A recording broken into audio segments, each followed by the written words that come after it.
Welcome back to the channel, everyone. In today's video, we're covering some of the biggest talking points from Manchester United's recent drama, including Harry Maguire's Last-Gasp winner against Leicester. Harry Maguire spares Man Utd blushes with Last-Gasp Leicester winner. Manchester United narrowly avoided an FA Cup upset as they made hard work of seeing off Leicester City in the fourth round, thanks to former Fox Harry Maguire.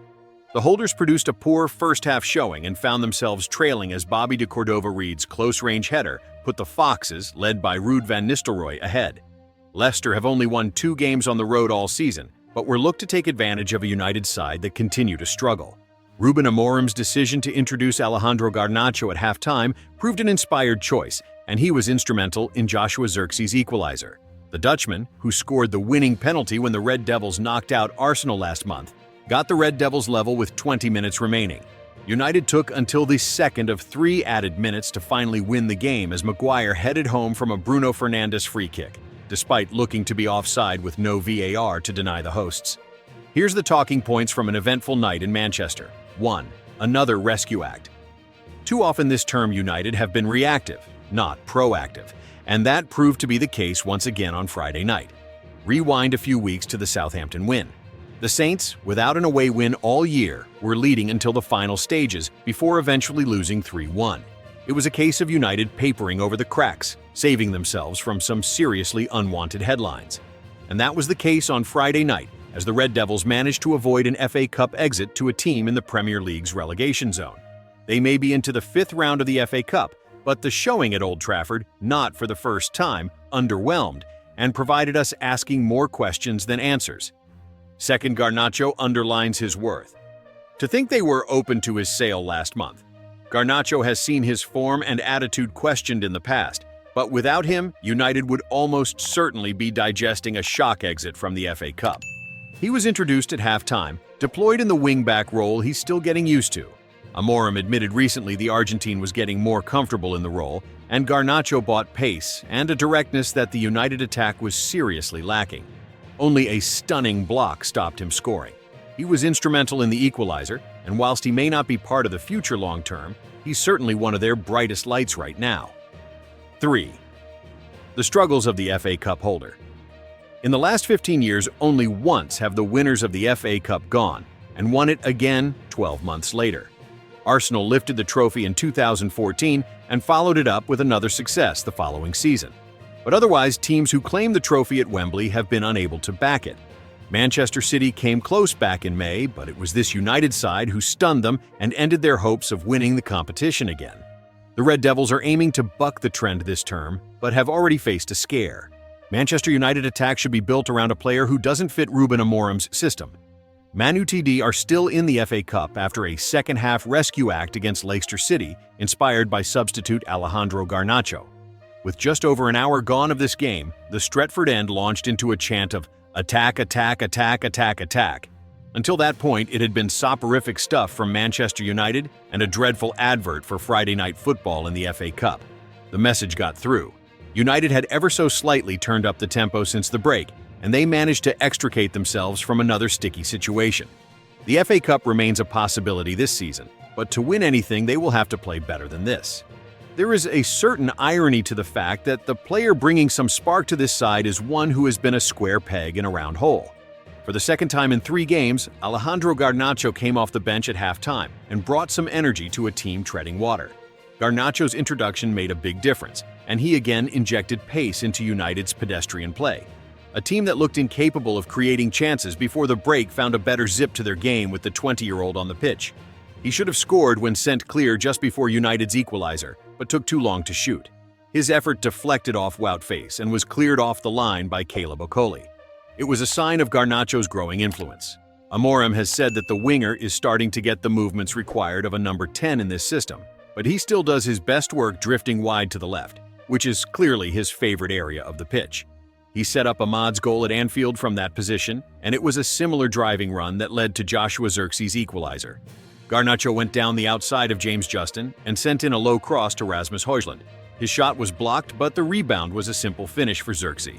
He had the beating of Justin now, and when he brilliantly trapped a crossfield Bruno Fernandes pass, he left the Foxes fullback trailing in his wake again.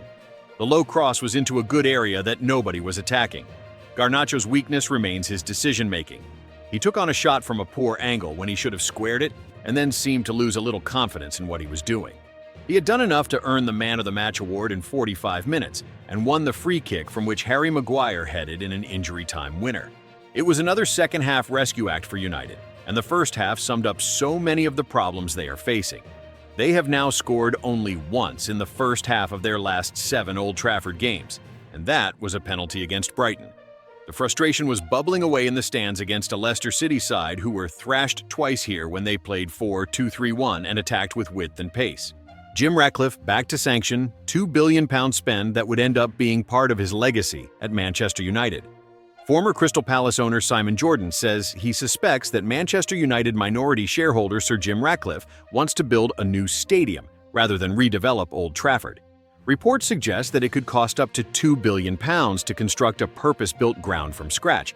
But, writing in his column for the Daily Mail, Jordan claimed that Ratcliffe is likely to go with a plan that has the potential to future-proof the club and rake in higher revenues. Ratcliffe will realize building a stadium has to be matched by progress on the field.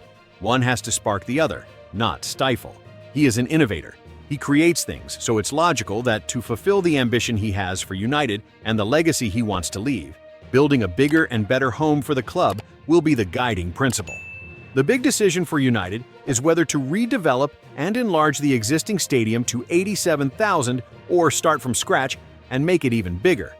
I'd be inclined to go with the new build, more expensive, but with greater revenues and future-proofed, rather than bolting on.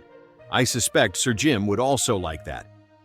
The club have already conducted a feasibility study, with the UK government and Trafford Council having approved plans for development.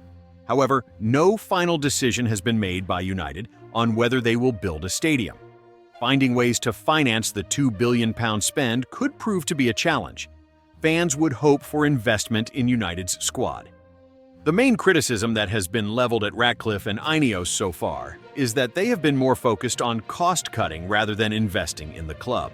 Of course, partly financing an expensive new stadium would change that perception, but supporters are more interested in the here and now. The Red Devils spent very little money during the January transfer window, failing to back head coach Ruben Amorim with new players who could improve the team's fortunes. Fans will be looking for that to change in the summer. Manchester United learned Mathys Tel transfer twist amid ridiculous Alejandro Garnacho and Kobbie Mainoo claim. Mathys Tel was undoubtedly the headline name on the move during the winter transfer window. Tel, 19, attracted interest from Manchester United alongside Christopher Nkunku, his fellow Frenchman, but both are now in London. Arsenal and Chelsea were also credited with an interest in the teenager. However, as Nkunku stayed at Stamford Bridge, a move to Tottenham Hotspur came back from the dead thanks to a change of heart from Tel, which adds an extra layer of intrigue to the two teams' match in North London next weekend when the forward is in line to make his Premier League debut. Here is a look at some of the latest reports and Men's Sports View. Tel, take 2? German journalist Christian Falk suggested Mathys Tel would still like to move to United in the summer. Whether Tel stays with Bayern beyond the summer or moves on, it's entirely up to him. If he can make the step to United, he would like to do it, he said via Caught Offside. Men's Sports says United returning for Tel this summer could become an option again, depending on how he does at Tottenham for the rest of this season. If the teenager impresses and Bayern are willing to do a deal again, then poaching the player from Spurs could prove to be some shrewd business. Garnacho and Mainoo verdict. The former United chief scout Mick Brown believes selling Alejandro Garnacho would have gone against one of the club's traditions.